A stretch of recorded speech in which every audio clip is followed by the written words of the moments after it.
5 দিনের জন্য ইরানের বিদ্যুৎ ও জ্বালানি কেন্দ্রগুলোতে হামলা স্থগিত রাখার ঘোষণা দিয়েছেন মার্কিন প্রেসিডেন্ট ডোনাল্ড ট্রাম্প।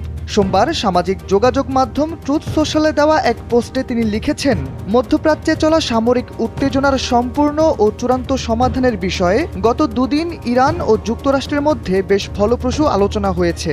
গভীর, গঠনমূলক ও বিস্তৃত এই আলোচনার ওপর ভিত্তি করে আগামী 5 দিনের জন্য আমি আমাদের প্রতিরক্ষা বিভাগকে ইরানের বিদ্যুৎ কেন্দ্র এবং জ্বালানি অবকাঠামোগুলোতে সামরিক হামলা স্থগিত রাখার নির্দেশ দিয়েছি। পোস্টে ট্রাম্প জানান, সপ্তাহ জুড়ে চলা এই আলোচনার সফলতার উপর নির্ভর করবে যুদ্ধের পরবর্তী পদক্ষেপগুলো। এর আগে ট্রুথ সোশ্যালে দেওয়া আরেক পোস্টে ট্রাম্প হরমুজ প্রণালী খুলে দেওয়ার জন্য ইরানকে 48 ঘন্টার আলটিমেটাম দিয়েছিলেন। তিনি বলেছিলেন, ইরান এই সময়ের মধ্যে প্রণালীটি খুলে না দিলে তেহরানের বিদ্যুৎ কেন্দ্রগুলোর ওপর চরম আঘাত আসবে। এই ঘটনার পর পাল্টা হুমকি দেয় ইরান।